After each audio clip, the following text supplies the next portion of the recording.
Hello everyone, welcome to DSP online study. चलिए आज के क्लास में हम लोग साइंस के महत्वपूर्ण प्रश्न को डिस्कस करेंगे। यानी प्रीवियस 5 ईयर में यानी 2018 से लेकर 2024 तक जितने इंपॉर्टेंट प्रश्न पूछे गए हैं उस सारे को आज हम लोग डिस्कस करेंगे। आइए, पहला प्रश्न क्या कहता है। पहला प्रश्न कहता है कि पौधा में जनन अंग कहाँ पाए जाते हैं। तो पौधा में जनन अंग जो होता है कहाँ पे पाया जाता है, तो पौधा में जनन अंग पाया जाता है फूल में यानी पुष्प में। ऑप्शन क्या हो जाएगा, इसका ऑप्शन होगा बी, यानी फूल में पाया जाता है। कहां पे पाया जाता है, पुष्प में पाया जाता है। जनन अंग, पौधा के जनन अंग कौन होता है, तो पुष्प होता है। इसके बाद दूसरा क्वेश्चन देखिएगा। दूसरा क्वेश्चन कह रहा है प्रकाश संश्लेषण की क्रिया। दूसरा क्वेश्चन देखिए, दूसरा क्वेश्चन कह रहा है कि प्रकाश संश्लेषण की क्रिया होती है। प्रकाश संश्लेषण की क्रिया किसमें होता है, तो प्रकाश संश्लेषण की प्रक्रिया जो होता है हरा पौधा में होता है। प्रकाश संश्लेषण किसको बोलेंगे, तो प्रकाश संश्लेषण वह प्रक्रिया है जिसमें पेड़ पौधा जो होता है अपना भोजन स्वयं बनाता है, उसको क्या बोलते हैं, प्रकाश संश्लेषण। तीसरा क्वेश्चन है कि प्रकाश संश्लेषण क्रिया में ऑक्सीजन किससे बाहर निकलता है, तो ऑक्सीजन जो है बाहर निकलता है जल से। ऑप्शन ए हो जाएगा। चौथा क्वेश्चन देखिए, कह रहा है जठर ग्रंथियां कहां पाई जाती है, तो जठर ग्रंथियां जो होता है अमाशय में यानी पेट में पाई जाती है जठर ग्रंथि। जठर ग्रंथि से ही निकलता है 3 प्रकार के एंजाइम, एक HCl, दूसरा पेप्सिन और चौथा निकलता है रेनिन। HCl का काम क्या है, भोजन को अम्लीय बनाना यानी एसिडिक बनाना। पेप्सिन का काम क्या है, प्रोटीन को पचाना। और रेनिन का काम क्या है, तो रेनिन जो होता है दूध को पचाता है। बच्चा में दूध को कौन पचाता है, तो रेनिन नामक एंजाइम जो होता है दूध को पचाता है। आइए इसके बाद नेक्स्ट क्वेश्चन क्या कह रहा है कि ग्लाइकोलोसिस की प्रक्रिया संपन्न होती है, कहां पे होती है संपन्न, तो ये होता है कोशिका द्रव में। ऑप्शन डी हो जाएगा। क्वेश्चन नंबर 6 देखिए, कह रहा है इथाइल अल्कोहल किस प्रकार के शोषण से बनता है। तो इथाइल अल्कोहल जो होता है अव्यापीय शोषण से बनता है। व्यापीय शोषण से क्या बनता है, तो व्यापीय शोषण से बनता है कार्बन डाइऑक्साइड और जल।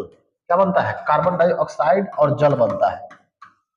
व्यापीय शोषण क्या होता है, तो बोलेंगे वैसा शोषण जिसमें ग्लूकोज का विखंडन जो होता है ऑक्सीजन की उपस्थिति में होता है, तो उसको क्या बोलते हैं, व्यापीय शोषण। अब व्यापीय शोषण किसको बोलेंगे, तो वैसा शोषण जिसमें ग्लूकोज का विखंडन जो होता है ऑक्सीजन की उपस्थिति में होता है, तो उसको बोलते हैं अव्यापीय शोषण। तो इसका एग्जाम्पल, इसका आंसर क्या हो जाएगा, ऑप्शन सी।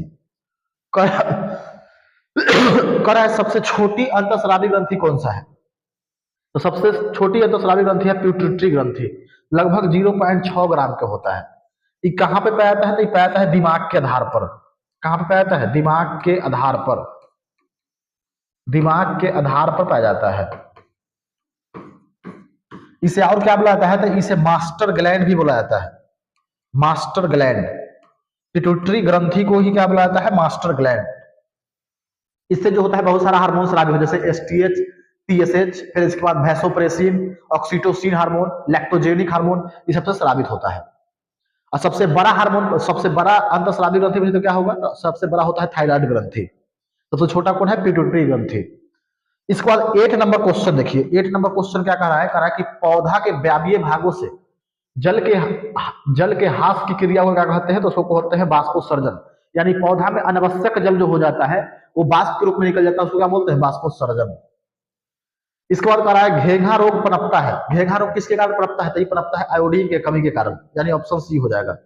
रक्त में हल्के पीले रंग का चिपचिपे द्रव को क्या कहते हैं, तो इसको बोलते हैं प्लाज्मा।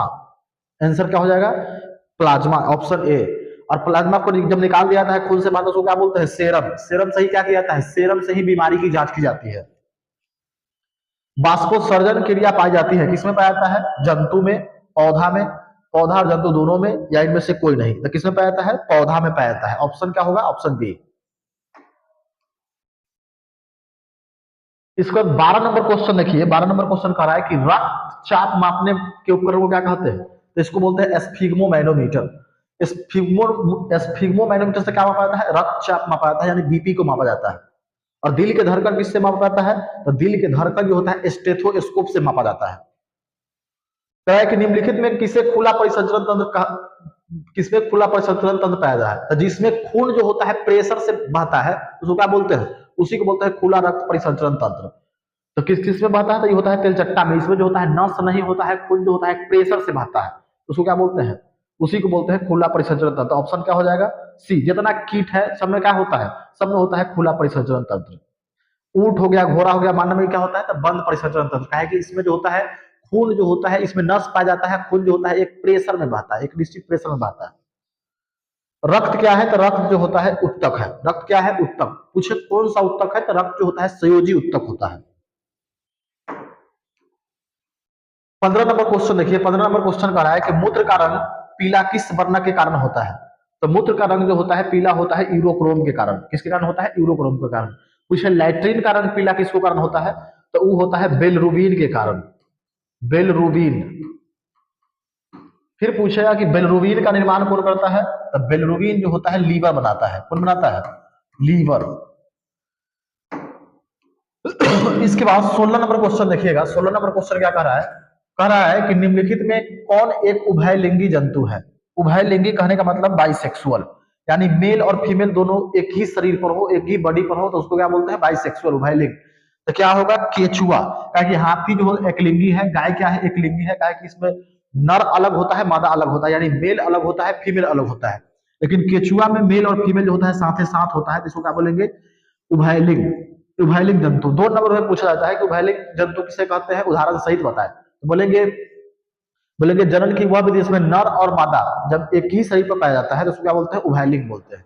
देखिए इसके बाद 17 नंबर क्वेश्चन कह रहा है कि निकट दृष्टि दोष अथवा दूर दृष्टि दोष के निवारण हेतु प्रयुक्त लेंस द्वारा बना प्रतिबिंब होता है। यानी निकट दृष्टि दोष, सिंपल सा बात बताएंगे, निकट दृष्टि दोष में कौन सा लेंस का प्रयोग करता है इसके निवारण के लिए? कौन सा लेंस का प्रयोग किया जाता है? निकट में किया जाता है अवतल। अवतल लेंस का प्रयोग किया जाता है। इसका प्रतिबिंब जो होता है कैसा बनता है? काल्पनिक और सीधा बनता है। काल्पनिक और सीधा बनता है। काल्पनिक और कैसा बनता है? सीधा। और दूर दृष्टि दोष के लिए, दूर दृष्टि के निवारण के लिए किस लेंस का प्रयोग किया जाता है? ये किया जाता है उत्तल। किसका किया जाता है? उत्तल का, उत्तल लेंस का प्रयोग किया जाता है। इसका प्रतिबिंब कैसा बनता है? तो वास्तविक और सीधा बनता है। वास्तविक और सीधा। याद कैसे रखेंगे? देखिए बार बार क्वेश्चन रिपीट होता है कि निकट दृष्टि दोष के निवारण में किसका, कौन से लेंस का प्रयोग किया जाता है? तो निकट दृष्टि। निकट देखिए, निकट निकट और दूर में इसमें कंपैरिजन करते हैं, कौन बड़ा है? तो निकट बड़ा है, दूर जो है छोटा है। तो निकट में अब अवतल उत्तल में कौन बड़ा है? अवतल बड़ा है और उत्तल क्या है? छोटा है। तब बड़ा वाला के लिए बड़ा होगा, छोटा वाला के लिए क्या होगा? छोटा होगा। इसको याद रखिए, निकट में क्या होगा? अवतल लेंस, और दूर में क्या होगा? उत्तल लेंस। कौन सा प्रतिबिंब बनेगा? काल्पनिक और सीधा। और इसमें क्या बनेगा? वास्तविक और सीधा।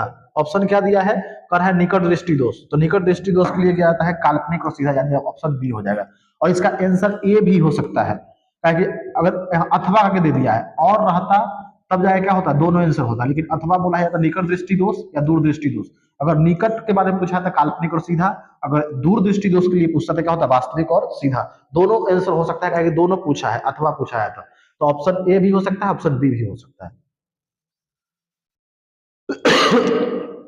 18 नंबर क्वेश्चन देखिए, कह रहा है कि साइड मिरर के रूप में निम्नलिखित में से किसका प्रयोग किया जाता है? तो उत्तल दर्पण का प्रयोग किया जाता है। अवतल लेंस द्वारा प्राप्त प्रतिबिंब होता है, कैसा होता है? आभासी होता है, सीधा होता है, छोटा होता है, यानी इनमें से सभी। ऑप्शन डी हो जाएगा। ऊर्जा का एसआई मात्रक क्या होता है? तो ऊर्जा का एसआई मात्रक जूल होता है। आकाश का नीला रंग होना किस परिघटना का परिणाम है? आकाश का, अच्छा आकाश जो होता है नीला क्यों दिखाई देता है? तो ये नीला दिखाई देता है प्रकाश के प्रकीर्णन के कारण। ऑप्शन सी होगा। 22 नंबर क्वेश्चन देखिए, 22 नंबर क्वेश्चन कह रहा है कि सामान्य नेत्र के लिए स्पष्ट दृष्टि का न्यूनतम दूरी कितना होता है? तो ये होता है 25 सेंटीमीटर। ऑप्शन बी हो जाएगा। कह रहा है किसी उत्तल लेंस का फोकासांतर यानी एफ के मान दे दिया है कितना? 50 सेंटीमीटर। तो कह रहा है कि उसकी क्षमता क्या होगा, यानी पी का मान पूछा है। तो हम लोग जानते हैं कि पी बराबर होता है 1/f, यानी सेंटीमीटर में। तो सेंटीमीटर में है, ई वाला है सेंटीमीटर में, तो यहाँ पे 100 कितना होगा? 100, 1 मीटर बराबर कितना? 100 सेंटीमीटर। यहाँ पे एफ के मान कितना है? 50। तो कितना आ जाएगा? 2 डायोप्टर आ जाएगा। कितना आएगा? 2 डायोप्टर। तो ऑप्शन क्या हो जाएगा? ऑप्शन डी हो जाएगा।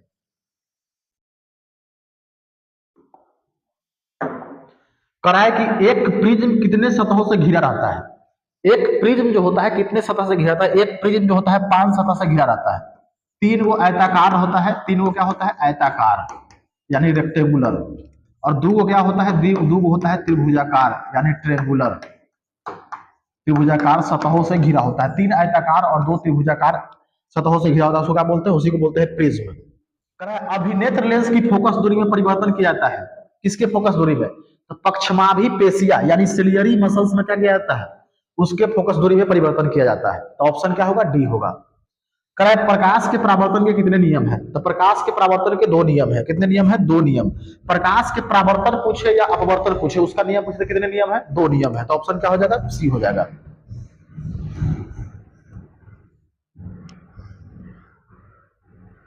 28 नंबर क्वेश्चन देखिए, कह रहा है यदि एक किरण अवतल दर्पण पर लंबवत आपतित हो तो परावर्तन के बाद किरण किस बिंदु से गुजरेगी? तो किरण जो होता है हमेशा वक्ता केंद्र से गुजरेगा। कहां से गुजरेगा? वक्ता केंद्र से। क्वेश्चन देखिए 29 नंबर का, जस्ता की परमाणु संख्या कितना होता है? जस्ता की परमाणु संख्या होता है 30। इसका परमाणु भार कितना होता है? परमाणु भार होता है 65। परमाणु भार कितना? 65। परमाणु संख्या 30। 30 नंबर क्वेश्चन देखिए, ध्रुवीय सोडा का रासायनिक सूत्र क्या है? तो Na2SO3.10H2। ऑप्शन ए हो जाएगा।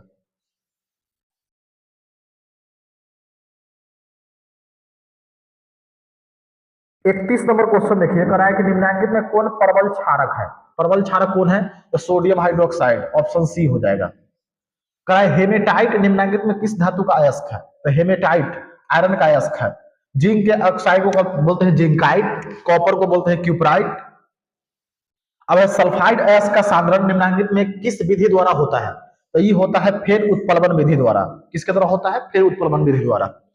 अब इसके बाद देखिए, कह रहा है अभिक्रिया ZnO+O2 जब जिंक को ऑक्सीजन के साथ मिलाएंगे तो क्या बना देगा? Zinc oxide. किस प्रकार की अभिक्रिया है? उपचयन अभिक्रिया, विस्थापन अभिक्रिया, उदासीनीकरण अभिक्रिया या अपघटन अभिक्रिया? किस प्रकार की अभिक्रिया है? तो यह उपचयन अभिक्रिया का है कि इसमें ऑक्सीजन का वृद्धि हो रहा है। तो क्या होगा? ये उपचयन अभिक्रिया होगा। ऑप्शन क्या होगा? ए। 35 नंबर क्वेश्चन देखिए, कह रहा है कि ग्लूकोज का आणविक सूत्र क्या होता है? C6H12O6 ग्लूकोज का फॉर्मूला। चीनी का क्या होता है? C12H2211। 36 नंबर क्वेश्चन देखिएगा, लिथियम के 72 सेल में कितने इलेक्ट्रॉन विद्यमान होते हैं? लिथियम, यह लिथियम, इसका इलेक्ट्रॉन परमाणु संख्या होता है 3।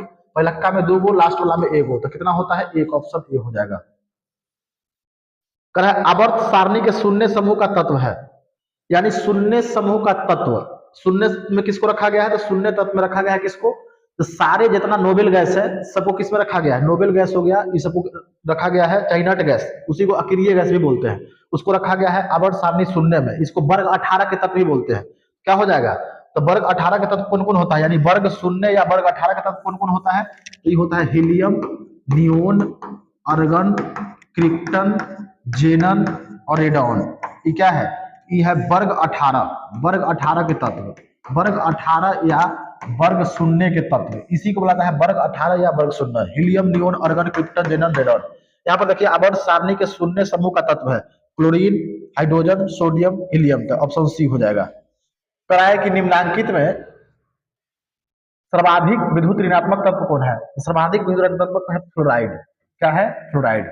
कराए जल के वैद्युत अपघटन में कैथोड पर कौन सी गैस मुक्त होती है? Oxygen, hydrogen. यहाँ पे देखिए, यहाँ पे है जल, इसका क्या करेंगे? इसका अपघटन करेंगे। जब जल को क्या करेंगे? अपघटन करेंगे तो किसमें टूट जाएगा? तो टूट जाएगा H2+ और O2- में। O2- यानी H2+ और O2- में। तो इसको बोलते हैं, प्लस वाले को क्या बोलेंगे? प्लस वाले को बोलते हैं कैथोड और माइनस वाले को क्या बोलते हैं? एनोड। जल के वैद्युत अपघटन के कैथोड पर कौन सी गैस मुक्त होती है? तो कैथोड पर होगा हाइड्रोजन गैस मुक्त। वही पूछता एनोड पर कौन सी गैस मुक्त होगा? तो एनोड पर होगा ऑक्सीजन गैस मुक्त। हमारा शरीर का पीएच मान क्या है? तो हमारा शरीर का पीएच मान है 7 और 7.8।